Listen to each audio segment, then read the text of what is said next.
Olá, sejam muito bem-vindos.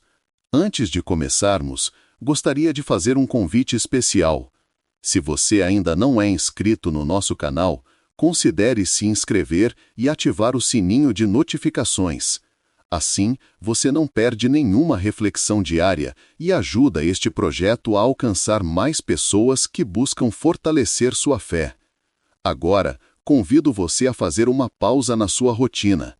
Respire fundo comigo. Inspire, expire. Prepare seu coração e sua mente para este momento de meditação. Hoje é dia 12 de novembro de 2025. Vamos meditar sobre as leituras de hoje. Primeira leitura, do livro de Sabedoria, capítulo 6, versículos 1 a 11. Salmo 81. Evangelho de Lucas, capítulo 17, versículos 11 a 19. Vamos começar com a Palavra de Deus. Primeira leitura, do livro de Sabedoria, capítulo 6, versículos 1 a 11. Escutai, ó reis, e compreendei. Instruí-vos, governadores dos confins da terra. Prestai atenção, vós que dominais as multidões e vos orgulhais do número de vossos súditos. Pois o poder vos foi dado pelo Senhor, e a soberania pelo Altíssimo. É Ele quem examinará as vossas obras e sondará as vossas intenções. Apesar de estardes ao serviço do seu reino, não julgastes com retidão, nem observastes a lei, nem procedestes conforme a vontade de Deus. Por isso, ele cairá de repente sobre vós, de modo terrível, porque um julgamento implacável será feito sobre os poderosos. O pequeno pode ser perdoado por misericórdia, mas os poderosos serão examinados com poder. O Senhor de todos não recuará diante de ninguém, nem se deixará impressionar pela grandeza, porque o pequeno e o grande foi Ele quem os fez, e a sua providência é a mesma para com todos. Mas para os poderosos o julgamento será severo. A vós, pois, governantes, dirigem-se as minhas palavras, para que aprendais a sabedoria e não venhais a tropeçar. Os que observam fielmente as coisas santas serão justificados, e os que as aprenderem vão encontrar sua defesa. Portanto, desejai ardentemente minhas palavras, amai-as e sereis instruídos. Salmo 81. Fazei justiça aos indefesos e aos órfãos, ao pobre e ao humilde absolvei. Libertai o oprimido, o infeliz, da mão dos opressores arrancai-os.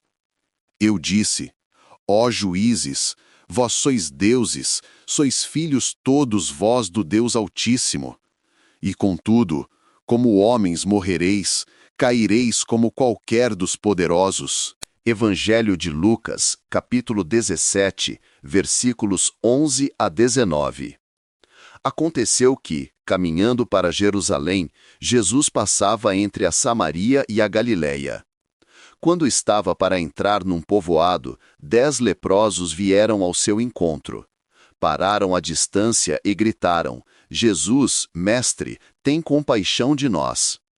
Ao vê-los, Jesus disse, Ide apresentar-vos aos sacerdotes. Enquanto caminhavam, aconteceu que ficaram curados. Um deles, ao perceber que estava curado, voltou glorificando a Deus em alta voz. Atirou-se aos pés de Jesus com o rosto por terra e lhe agradeceu. E este era um samaritano. Então Jesus lhe perguntou, Não foram 10 os curados? E os outros 9, onde estão? Não houve quem voltasse para dar glória a Deus, a não ser este estrangeiro? E disse-lhe, Levanta-te e vai, tua fé te salvou. Agora, vamos refletir sobre estas palavras. Amados irmãos e irmãs em Cristo, a liturgia da palavra de hoje nos convida a uma profunda meditação sobre temas que ressoam poderosamente em nossos corações e em nossa sociedade. A justiça de Deus, a responsabilidade do poder e, de forma tocante, a virtude da gratidão. Estamos no tempo comum, um período em que a Igreja nos guia a aprofundar nossa compreensão da vida de Cristo e de seus ensinamentos, aplicando Oséias à nossa jornada cotidiana.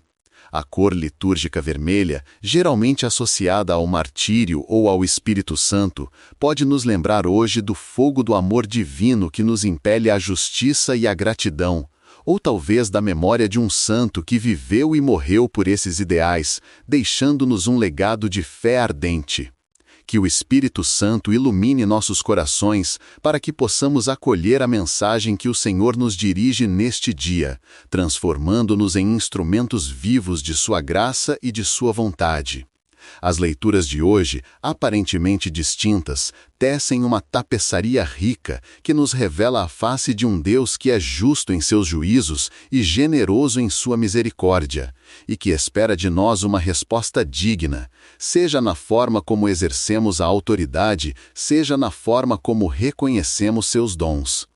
Preparemos nossos corações para essa escuta atenta e transformadora, permitindo que a palavra de Deus se torne carne em nossa existência, guiando nossos passos e iluminando nossas escolhas. É um convite a olhar para dentro de nós mesmos e para o mundo ao nosso redor com Oséias olhos da fé, discernindo a presença e a ação de Deus em cada detalhe de nossa vida e em cada desafio que enfrentamos como comunidade. Que esta reflexão nos leve a uma conversão mais profunda e a um compromisso renovado com o Evangelho de Jesus Cristo. Nossa primeira leitura, extraída do livro da Sabedoria no capítulo 6, nos apresenta uma advertência solene e um chamado à responsabilidade dirigido aos governantes. Escutai, ó reis, e compreendei. Instruí-vos, governadores dos confins da terra. O texto não se dirige apenas aos reis e poderosos de outrora, mas a todos nós que, de alguma forma, exercemos autoridade em nossas vidas, em nossos lares, em nossos trabalhos, em nossas comunidades e até mesmo sobre nós mesmos. A mensagem é clara: todo o poder vem de Deus. Pois o poder vos foi dado pelo Senhor e a soberania pelo Altíssimo. Esta é uma verdade fundamental que a Igreja sempre proclamou. A autoridade não é um fim em si mesma, nem uma posse pessoal para benefício próprio. É um serviço, uma delegação divina, e como tal, exige prestação de contas. Deus que confere o poder é também aquele que examinará as vossas obras e sondará as vossas intenções. Não há esconderijo para o coração humano diante do olhar divino. Nossas ações e, mais profundamente, as motivações por trás delas serão julgadas. O livro da Sabedoria adverte que Oséias poderosos serão julgados com rigor especial.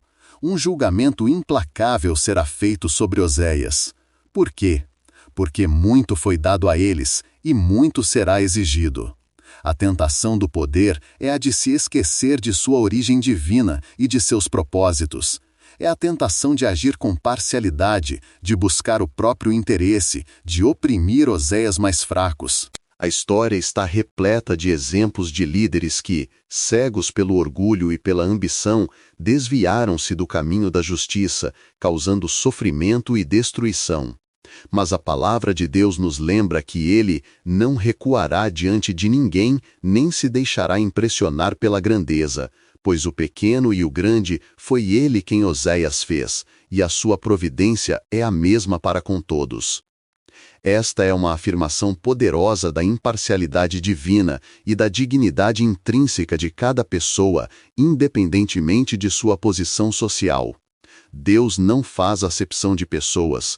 Todos somos seus filhos, criados à sua imagem e semelhança, e todos somos chamados a viver de acordo com sua vontade. Para Oséias poderosos, no entanto, a exigência é maior, pois suas decisões afetam a vida de muitos. Eles são chamados a serem guardiões da justiça e da paz, não tiranos. O Salmo 81, que é a nossa resposta à primeira leitura, ecoa e reforça essa mensagem.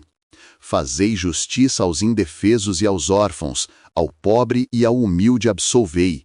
Libertai o oprimido, o infeliz, da mão dos opressores arrancai Oséias. O Salmo é um clamor pela justiça social, um lembrete de que a verdadeira autoridade se manifesta na defesa dos mais vulneráveis. É uma denúncia profética contra a injustiça que muitas vezes permeia as estruturas sociais e políticas. O salmista então lança um desafio direto aos que detêm o poder. Eu disse, ó juízes, vós sois deuses, sois filhos todos vós do Deus Altíssimo. E contudo, como homens morrereis, caireis como qualquer dos poderosos. Esta passagem é de uma profundidade teológica notável. Ao chamar Oséias juízes de deuses ou filhos do Altíssimo, o Salmo reconhece a dignidade e a responsabilidade quase divina de quem administra a justiça. Eles são, de certa forma, representantes de Deus na terra. No entanto, essa glória é passageira, pois eles são mortais. A finitude humana é um lembrete constante de que o poder é transitório e que a prestação de contas é inevitável. A verdadeira sabedoria, como nos diz a primeira leitura, é amar as palavras de Deus e viver por elas, pois isso nos levará à defesa e à justificação. Não é a força militar, nem a riqueza, nem a influência política que nos salvará, mas sim a adesão à lei de Deus e à sua vontade. Essas leituras nos convidam a refletir sobre a justiça em nosso mundo hoje. Quantas vezes vemos líderes em diferentes esferas que se esquecem de sua verdadeira vocação de serviço e se deixam levar pela corrupção, pelo egoísmo ou pela indiferença? Quantas vezes Oséias pobres e Oséias marginalizados são esquecidos ou oprimidos, enquanto Oséias poderosos buscam apenas seus próprios interesses? A mensagem de sabedoria e do Salmo é atemporal e urgente. Ela nos chama a orar por nossos líderes, para que sejam iluminados pela sabedoria divina, e a agir em nossa própria esfera de influência para promover a justiça e a dignidade de todos. São Francisco de Assis, por exemplo, embora não fosse um governante no sentido político, exerceu uma imensa autoridade espiritual. Sua vida foi um testemunho radical de serviço aos pobres e de renúncia ao poder mundano, mostrando que a verdadeira grandeza reside na humildade e no amor. Ele compreendeu que todo o poder vem de Deus e deve ser usado para a glória de Deus e o bem do próximo. Santa Teresa de Calcutá, em seu incansável serviço aos mais pobres dos pobres, também encarnou essa verdade, lembrando-nos que Jesus está presente nos mais vulneráveis e que o serviço a eles é serviço ao próprio Cristo. O Catecismo da Igreja Católica, ao abordar a autoridade política, afirma em seu parágrafo 1899 que a autoridade é exercida legitimamente se procura o bem comum da sociedade em questão e se, para o atingir, emprega meios moralmente lícitos. E no parágrafo 1903 reforça: a autoridade não tira a liberdade pessoal e a iniciativa dos indivíduos, mas antes as garante e as promove. Isso ressoa perfeitamente com a sabedoria divina que nos é apresentada hoje. Passamos agora ao Evangelho de Lucas, no capítulo 17, que nos traz uma narrativa profundamente humana e espiritualmente rica, a cura dos 10 leprosos. Jesus, a caminho de Jerusalém, atravessa a fronteira entre Samaria e Galiléia, um lugar de encontro e tensão cultural. 10 homens, afligidos pela lepra, uma doença que não apenas devastava o corpo, mas também exilava as pessoas da sociedade e da vida religiosa, encontram-se com Jesus. Eles param à distância, como a lei exigia, e gritam: Jesus, Mestre, tem compaixão de nós. Este grito é um misto de desespero, fé e esperança.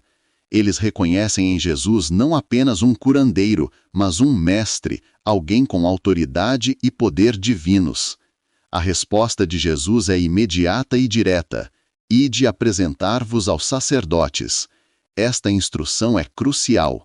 De acordo com a lei mosaica, apenas Oséias sacerdotes podiam declarar um leproso curado e reintegrá-lo à sociedade. Ao dar essa ordem, Jesus não apenas testa a fé deles, mas também Oséias envia a cumprir Oséias ritos necessários para sua plena restauração. E é no caminho, no ato de obediência e fé, que o milagre acontece.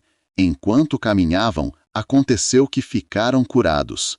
A cura não foi instantânea no momento da palavra de Jesus, mas se manifestou na jornada de fé e obediência.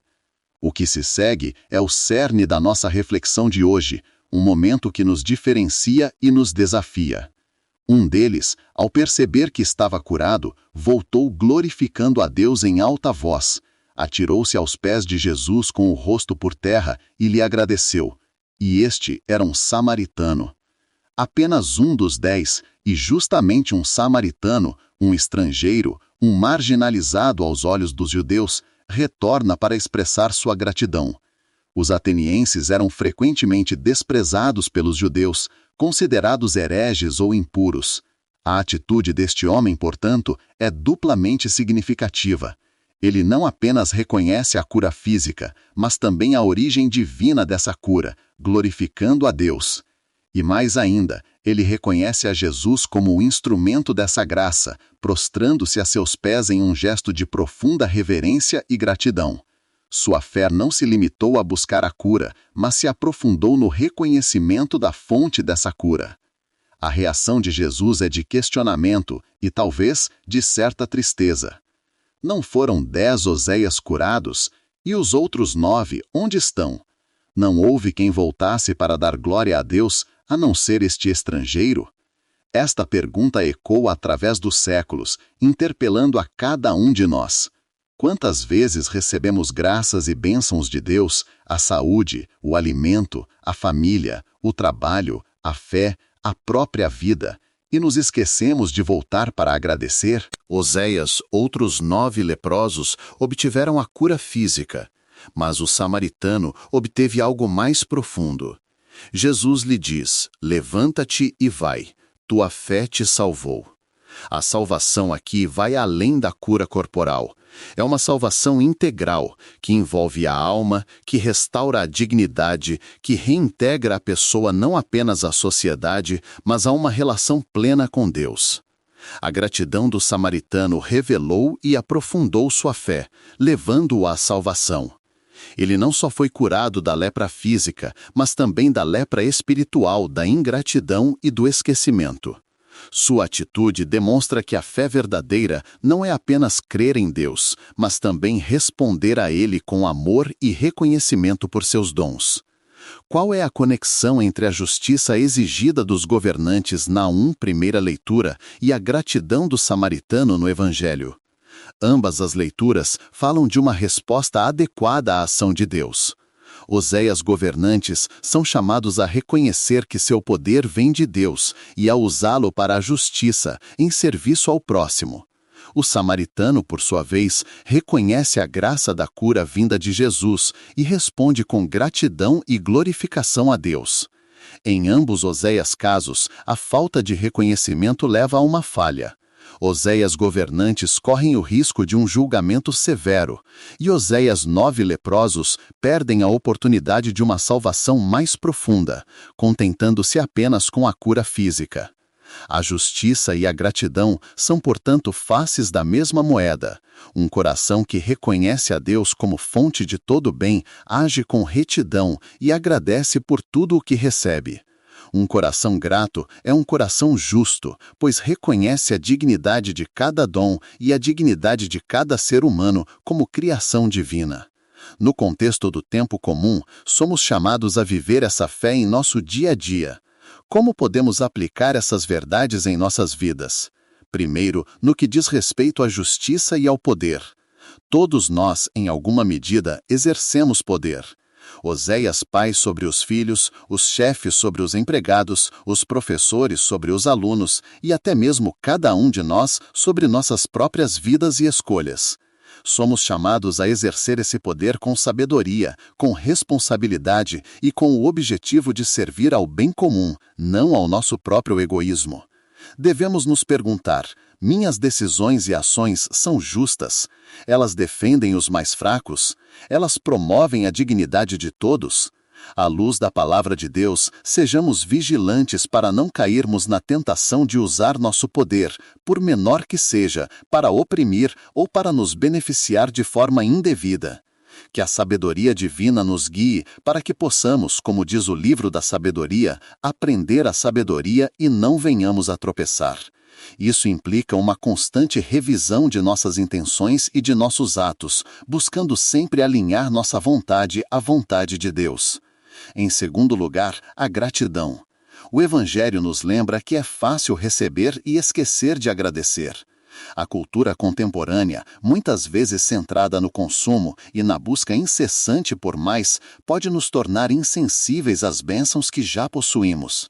A ingratidão é uma forma de cegueira espiritual, que nos impede de ver a mão de Deus em nossa vida e de reconhecer o amor de nossos irmãos. Cultivar a gratidão é um exercício diário, uma disciplina espiritual. Significa parar, refletir e reconhecer as pequenas e grandes graças que recebemos a cada momento. Significa não tomar nada como garantido. Significa olhar para o dom da vida, da fé, da família, dos amigos, da natureza, da saúde e de todas as provisões que Deus nos oferece e elevar um coração agradecido. A Eucaristia, a missa, é o sacramento da gratidão por excelência, cujo próprio nome significa ação de graças. Nela, celebramos o maior dom de Deus para a humanidade, o sacrifício de seu Filho, Jesus Cristo, para a nossa salvação. Participar da Eucaristia com um coração grato é o maior ato de reconhecimento que podemos oferecer. Podemos aprender muito com Oséias Santo sobre a gratidão. Santa Teresinha do Menino Jesus, por exemplo, em sua pequena via, ensinou a encontrar a Deus e a agradecer por cada pequeno detalhe da vida cotidiana, transformando tudo em um ato de amor e gratidão. Ela via a mão de Deus em cada flor, em cada sorriso, em cada dificuldade, e respondia com um obrigado sincero. São Inácio de Loyola, em seus exercícios espirituais, propõe um exame de consciência diário que inclui um momento de gratidão a Deus por todas as graças recebidas. Essa prática nos ajuda a desenvolver uma visão mais profunda da providência divina em nossas vidas. A gratidão nos abre para uma alegria mais profunda e duradoura, uma alegria que não depende das circunstâncias externas, mas que brota de um coração que reconhece o amor incondicional de Deus. É uma virtude que nos liberta do ressentimento, da inveja e da amargura e nos enche de paz e esperança. O samaritano nos convida a ir além do esperado. Não basta ser curado, é preciso voltar e agradecer. Não basta receber a bênção, é preciso reconhecer o doador. Em um mundo onde a indiferença e o egoísmo parecem prevalecer, o testemunho de um coração grato é um farol de esperança. Sejamos, como o samaritano, aqueles que voltam para glorificar a Deus, não apenas em palavras, mas com a vida inteira. Que a nossa fé não seja apenas para pedir, mas também para agradecer. Que a nossa vida seja um hino constante de louvor e gratidão ao nosso Deus, que é justo e misericordioso. A cor vermelha de hoje pode nos inspirar a ter um amor ardente por Deus e pelo próximo, um amor que se manifesta na justiça e na gratidão, um amor que nos leva a dar testemunho de Cristo em cada passo de nossa jornada terrena. Que esse fogo do Espírito Santo nos purifique de toda ingratidão e nos inflame com o desejo de servir a Deus e aos irmãos com um coração íntegro e agradecido, sempre prontos a reconhecer a fonte de toda a graça e a responder a ela com alegria e dedicação. Que as leituras deste dia nos inspirem a uma vida mais justa, mais sábia e, acima de tudo, mais agradecida. Que possamos reconhecer a soberania de Deus em tudo, exercendo qualquer forma de poder com responsabilidade e serviço, e que possamos, como o samaritano curado, voltar sempre para agradecer ao Senhor por suas inumeráveis bênçãos. Que a nossa fé nos salve não apenas dos males físicos, mas nos conduza à plenitude da vida em Cristo, marcada pela alegria de um coração que sabe amar e agradecer. Que esta reflexão nos leve a uma ação concreta, a de buscar a justiça em nossas relações e a de cultivar a gratidão em cada momento de nossa existência, tornando-nos verdadeiros discípulos de Jesus, que nos ensina a dar graças em todas as circunstâncias. Amém. Que esta reflexão possa fortalecer sua fé e guiar seus passos ao longo deste dia. Não se esqueça de se inscrever no canal, deixar seu like e compartilhar com pessoas que você ama. Até a próxima reflexão. Que Deus abençoe você.